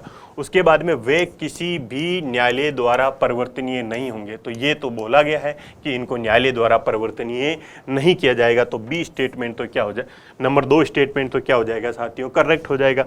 उसके बाद में इस भाग में अधिकथित है, यानी कि जो स्टेटमेंट DPSP के चैप्टर में कहे गए हैं वो सिद्धांत राज्य के द्वारा कानून बनाने को प्रभावित करेंगे। हमने अभी देखा आर्टिकल 37 के अंदर कि DPSP क्या है? शासन संचालन के मूलभूत तत्व है। शासन संचालन के मूलभूत तत्व है और विधि निर्माण के द्वारा राज्य क्या करेगा? इनको लागू करने का प्रयास करेगा और ये राज्य का कर्तव्य होगा। अर्थात जब राज्य विधि का निर्माण करेगा, जब राज्य नीति का निर्माण करेगा, तो उन राज्य की विधि को और नीति को प्रभावित करने वाले कार्य कौन से होंगे साथियों? DPSP। तो यही तो बोल रहा है कि ये जो DPSP के सिद्धांत हैं कि राज्य के द्वारा कानून बनाने को प्रभावित करेंगे। हाँ, प्रभावित करेंगे क्योंकि DPSP क्या है? शासन संचालन के मूलभूत तत्व है। तो स्टेटमेंट 3 भी क्या हो जाएगा साथियों? करेक्ट हो जाएगा। तो जिसके अंदर 2 और 3 है वो हमारा आंसर हो जाएगा, नहीं डी हमारा आंसर हो जाएगा। तो DPSP के बारे में क्वेश्चन है और DPSP में से भी कौन से आर्टिकल से रिलेटेड क्वेश्चन है ये साथियों? आर्टिकल 37 से संबंधित है। आर्टिकल 37 से आगे बढ़ते हैं। क्वेश्चन नंबर 2 की बात करते हैं कि राज्य का नीति निर्देशक तत्वों के बारे में निम्नलिखित कथनों पर विचार कीजिए। फिर से वही स्टेटमेंट दे रखे हैं कि ये तत्व देश के सामाजिक एवं आर्थिक लोकतंत्र की व्याख्या करते हैं। मैंने जब आपको बताया, मैंने कहा कि हमारे संविधान के अंदर जो अधिकार थे उन अधिकारों को दो भागों में बांटा गया। एक तो वाद योग्य बताए गए और दूसरे कौन से बताए गए, अवाद योग्य। तो जो अवाद योग्य थे उनके अंदर कौन से प्रोविजन थे, डीपीएसपी। और ये डीपीएसपी कौन से लोकतंत्र की बात करते हैं, ये बात करते हैं सामाजिक एवं आर्थिक लोकतंत्र की बात करते हैं, सामाजिक एवं आर्थिक लोकतंत्र की बात करते हैं, या सामाजिक एवं आर्थिक न्याय की बात करते हैं, या सामाजिक एवं आर्थिक अधिकारों की बात करते हैं। इसलिए स्टेटमेंट 1 क्या हो जाएगा साथियों, करेक्ट हो जाएगा। उसके बाद में इन तत्वों में अंतर्विष्ट उपबंध किसी न्यायालय द्वारा परिवर्तनीय यानी इन्फोर्सेबल नहीं होंगे। हाँ साथियों, अभी आर्टिकल 37 में फिर से हमने देखा कि ये किस प्रकार के होंगे, अवाद योग्य होंगे, ये नॉट इन्फोर्सेबल होंगे। तो ये कथन भी क्या हो जाएगा, करेक्ट हो जाएगा। तो हमें करेक्ट स्टेटमेंट पूछा है तो 1 और 2 दोनों ही क्या हो जाएंगे साथियों, सही हो जाएंगे। तो सी क्या हो जाएगा, हमारा करेक्ट आंसर हो जाएगा। अगले क्वेश्चन की ओर आगे बढ़ते हैं। अगला क्वेश्चन है कि भारत के संविधान के अनुसार निम्नलिखित में से कौन सा देश के शासन के लिए आधारभूत है। ये यूपीएससी में पूछा हुआ क्वेश्चन है साथियों, कि जिसमें क्या बोला गया कि आर्टिकल 37 क्या बोलता है कि डीपीएसपी क्या है, डीपीएसपी क्या है। तो वो बताता है आर्टिकल 37 कि डीपीएसपी क्या है, शासन संचालन के मूलभूत तत्व हैं। अर्थात जो हमारा शासन है, इस शासन का ढांचा किस पर टिका हुआ है, हमारा जो शासन का ढांचा टिका है साथियों डीपीएसपी पे। तो हमारा आंसर क्या होगा, जिसके अंदर डीपीएसपी यानी राज्य के नीति निर्देशक तत्व है। तो सी आंसर क्या हो जाएगा, करेक्ट हो जाएगा, क्योंकि डीपीएसपी क्या है, शासन के लिए आधारभूत है या शासन के मूलभूत तत्व हैं। अगला क्वेश्चन, निम्नलिखित कथनों पर विचार कीजिए कि भारत के संविधान के संदर्भ में राज्य के नीति निर्देशक तत्व हैं कि विधायिका यानी कि जो हमारी लेजिस्लेचर होती है उसके कर्तव्यों यानी कि उसके कार्यों पर निर्बंधन यानी उनको रोकती है, निर्बंधन करते हैं। अर्थात ये स्टेटमेंट में ये कहा जा रहा है कि जो हमारी लेजिस्लेचर की पावर है, उस लेजिस्लेचर की पावर को डीपीएसपी द्वारा क्या सीमित किया जा रहा है, क्या उसको रोका जा रहा है। अगला स्टेटमेंट क्या है कि कार्यपालिका के कर्तव्यों पर निर्बंधन करते हैं। क्या हमारी जो एग्जीक्यूटिव है उस एग्जीक्यूटिव के जो कार्य होते हैं उनको डीपीएसपी द्वारा रोका जा रहा है क्या, ऐसा नहीं है साथियों। डीपीएसपी तो क्या है, डीपीएसपी तो हमारे शासन संचालन के मूलभूत तत्व हैं। वो तो क्या होते हैं, राज्य जब विधि का निर्माण करता है तो राज्य विधि निर्माण करते समय इनको क्या करता है, विधि के अंदर इंक्लूड करता है, इन तत्वों का समावेश करता है। वो राज्य ना तो कार्यपालिका की शक्तियों पर किसी भी प्रकार का रोक टोक लगाता है, डीपीएसपी ना ही विधायिका की शक्तियों पर किसी भी प्रकार के रोक टोक लगाता है। कार्यपालिका एवं विधायिका की शक्तियों पर रोक टोक किसके द्वारा लगाया जाता है साथियों, कार्यपालिका एवं विधायिका की शक्तियों पर रोक टोक लगाई जाती है फंडामेंटल राइट्स के द्वारा। कार्यपालिका एवं विधायिका की शक्तियों पर किसके द्वारा रोक टोक लगाई जाती है साथियों, संविधान के मूलभूत ढांचे, संविधान का जो मूलभूत ढांचा है उस मूलभूत ढांचे के आधार पर रोक टोक लगाई जाती है। डीपीएसपी का जो प्रोविजन है वो डीपीएसपी का प्रोविजन ना तो कार्यपालिका और ना ही विधायिका की शक्तियों पर किसी भी प्रकार का निर्बंधन नहीं करते हैं या उन पर किसी भी प्रकार की रोक टोक नहीं लगाते हैं। इसीलिए दोनों स्टेटमेंट ही क्या हो जाएंगे साथियों, रॉन्ग हो जाएंगे। तो आपको सही स्टेटमेंट पूछा है तो सही में ना तो 1 होगा और ना ही 2 होगा, तो डी स्टेटमेंट करेक्ट हो जाएगा। ये भी यूपीएससी में पूछा हुआ क्वेश्चन है। तो आपको ध्यान में रखना है कि डीपीएसपी विधायिका एवं कार्यपालिका की शक्तियों पर किसी भी प्रकार का रोक टोक नहीं लगाते हैं। रोक टोक कौन लगाते हैं, फंडामेंटल राइट्स लगाते हैं। फंडामेंटल राइट्स क्यों लगाते हैं, याद करो आर्टिकल 32 और याद करो साथियों आर्टिकल 13 का क्लोज 2। अगला क्वेश्चन क्या है, कल्याणकारी राज्य की संकल्पना का समावेश भारत के संविधान में कहाँ है। यूपीएससी का क्वेश्चन आर्टिकल 38 के अंदर मैंने बताया कि राज्य क्या करेगा, लोगों के कल्याण में अभिवृद्धि करने का प्रयास करेगा। अर्थात ये हुआ कि जो डीपीएसपी है वो डीपीएसपी क्या बताता है कि भारत का जो राज्य होगा उस राज्य का स्वरूप किस प्रकार का होगा, कल्याणकारी होगा। भारतीय जो राज्य है इस राज्य का स्वरूप किस प्रकार का होगा, कल्याणकारी होगा। तो इसके अंदर करेक्ट आंसर क्या हो जाएगा साथियों, राज्य के नीति निर्देशक तत्व है, क्योंकि आर्टिकल 38 के जो प्रोविजन है ये बताते हैं कि भारत का जो राज्य है इस राज्य का स्वरूप किस प्रकार का होगा, इस प्रकार स्वरूप होगा कल्याणकारी राज्य के रूप में। आगे साथियों, भारतीय संविधान के अंतर्गत जो धन का केंद्रीकरण है यानी कि सेंट्रलाइजेशन ऑफ वेल्थ किसका उल्लंघन करता है? सेंट्रलाइजेशन ऑफ वेल्थ किसका उल्लंघन करता है? हमने अभी पढ़ा है आर्टिकल 39 का क्लोज सी, क्या कि हमारी जो अर्थव्यवस्था है वो अर्थव्यवस्था का संचालन इस प्रकार से किया जाएगा, अर्थव्यवस्था का संचालन इस प्रकार से किया जाएगा कि धन एवं उत्पादन के साधन क्या नहीं होने चाहिए। क्या लिखा है? धन एवं उत्पादन के साधन एवं उत्पादन के साधन का क्या नहीं होना चाहिए? कुछ ही हाथों में केंद्रण नहीं होना चाहिए या हितकारी हाथों में केंद्रण नहीं होना चाहिए, अपितु क्या होना चाहिए? उनका विकेंद्रीकरण होना चाहिए, उनका डिसेंट्रलाइजेशन होना चाहिए। तो यही तो पूछा गया कि धन का केंद्रीकरण किसका उल्लंघन करता है? अगर धन का केंद्रीकरण किया जा रहा है तो किसका उल्लंघन कर रहा है साथियों? वो डीपीएसपी के प्रोविजनों का उल्लंघन कर रहा है। और डीपीएसपी में भी कौन से आर्टिकल का उल्लंघन कर रहा है? आर्टिकल 39 के क्लोज सी का उल्लंघन कर रहा है। तो इसमें आंसर क्या हो जाएगा? राज्य के नीति निर्देशक तत्व है, राज्य के नीति निर्देशक तत्व है। अगला क्वेश्चन साथियों, निम्नलिखित में से कौन सा राज्य के नीति निर्देशक तत्वों में निहित है? यानी कि जो 4 आपको ऑप्शन दे रखे हैं उनमें से आपको ये बताना है कि इनमें से कौन सा डीपीएसपी के अंदर शामिल किया गया है और कौन सा डीपीएसपी में सम्मिलित नहीं किया गया है। ए स्टेटमेंट में है अपराधों के लिए दोष सिद्धि के संबंध में संरक्षण, ये तो हमने फंडामेंटल राइट्स के चैप्टर में पढ़ा है और फंडामेंटल राइट्स में भी हमने कहाँ पे पढ़ा साथियों? आर्टिकल 20 में। उसके बाद में प्राण एवं दैहिक स्वतंत्रता का संरक्षण, ये तो हमने पढ़ा आर्टिकल 21 के अंदर। उसके बाद में है अल्पसंख्यक वर्गों के हितों का संरक्षण, ये पढ़ा था हमने आर्टिकल 29 के बीच में और आर्टिकल 30 के बीच में। उसके बाद में है पुरुषों और स्त्रियों दोनों को समान कार्य के लिए समान वेतन, ये पढ़ा हमने 39 डी के अंदर। और ये 39 डी क्या है साथियों? डीपीएसपी है, जिसमें क्या किया जाएगा? इक्वल वर्क के लिए इक्वल पे किया जाएगा। जैसे मैंने आपको बताया कि हाल ही में जो भारतीय क्रिकेट कंट्रोल बोर्ड है उसके द्वारा महिलाओं और पुरुषों को क्या किया जा रहा है साथियों? क्रिकेट खेलने के लिए एक समान फीस दी जाएगी। अगला क्वेश्चन, भारत में निम्नलिखित में से किसके अंतर्गत पंचायत राज प्रणाली की व्यवस्था की गई है? आर्टिकल अभी हमने देखा कि आर्टिकल 40 के अंदर क्या किया गया है कि भारत में क्या किया जाएगा? ग्राम पंचायतों के संगठन, भारत में ग्राम पंचायतों के संगठन की व्यवस्था की जाएगी। ऐसा कहाँ पे लिखा है? आर्टिकल 40 में लिखा है। तो आर्टिकल 40 क्या है साथियों? एक प्रकार का डीपीएसपी है। तो हमारा करेक्ट आंसर क्या हो जाएगा? राज्य का जो नीति निर्देशक तत्व है वो राज्य का नीति निर्देशक तत्व है, करेक्ट आंसर हो जाएगा।